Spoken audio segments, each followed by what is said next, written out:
Alors, on ne va pas rentrer dans le détail de la politique israélienne, mais cet homme, Benjamin Netanyahou, qui a un si grand passé en Israël, dont le frère a été un héros, qui a été en quelque sorte humilié par ce qui s'est passé. Beaucoup d'Israéliens pensent qu'il a gravement failli. C'est lui qui va conduire les opérations? Pour l'instant, il est en effet le chef du gouvernement, mais c'est un gouvernement d'union nationale. J'ai dit il y a quelques jours, la veille de son entrée au gouvernement avec Benny Gantz, chef de l'opposition, il est aujourd'hui à ses côtés. Vous avez des généraux qui mènent cette contre-attaque, cette riposte, aux côtés et sous les ordres de Netanyahou. Ce sont des généraux de toute tendance. Aujourd'hui, ce qui domine en Israël, c'est un esprit d'union nationale, un sursaut patriotique et démocratique. Et les polémiques politiciennes, je sais qu'ici sur les plateaux, en effet, on cherche déjà des responsabilités, etc. C'est pas le cas en Israël. Ils n'en sont pas là. Et les témoins sur place disent bien à quel point les correspondants, il y a une sorte d'union sacrée, en dehors de la politique, n'est-ce pas? Il y a très peu d'opposants de toute façon aux opérations qui ont lieu là.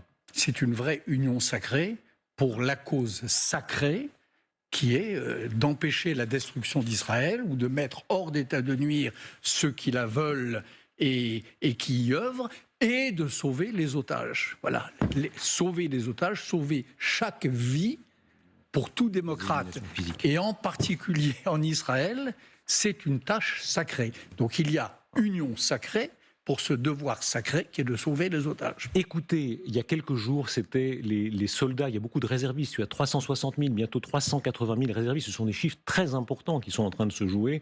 Ils chantaient Hatikva, l'hymne national israélien, et on mesure dans ce genre de situation à quel point dans ce pays de 10 millions d'habitants, évidemment beaucoup de gens se connaissent, écoutez.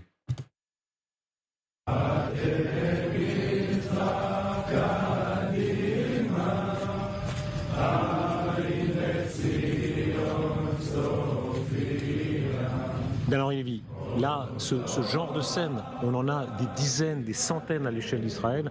On voit à quel point il y a Israël qui est une armée et une nation en même temps, n'est-ce pas?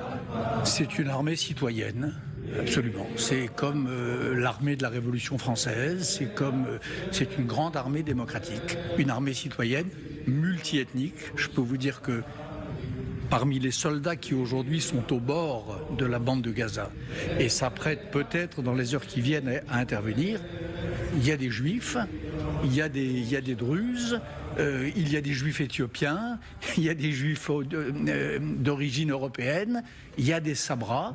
C'est une grande armée, en effet, multiculturelle et israélienne. En même temps, est-ce qu'il y a l'idée de la vengeance? Le mot a été prononcé par Benjamin Netanyahou au tout début des événements. Tout à l'heure, à votre place, Lionel Jospin disait « Attention, il ne doit pas y avoir de loi du talion ». On revient toujours au premier texte.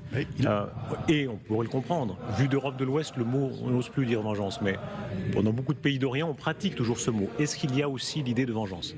Écoutez, j'ai passé tous ces jours derniers en Israël, puisque j'ai pris le premier avion possible après le pogrom de samedi matin.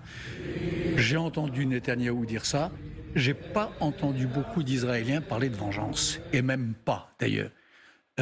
Justice, sauver Israël, encore une fois sauver les otages, mais j'ai pas entendu parler de vengeance. C'est curieux. Je pense d'ailleurs que le Premier ministre a commis une erreur, et c'est pas le moment de polémiquer, en prononçant ce mot. Mais c'est pas ça qu'on entend.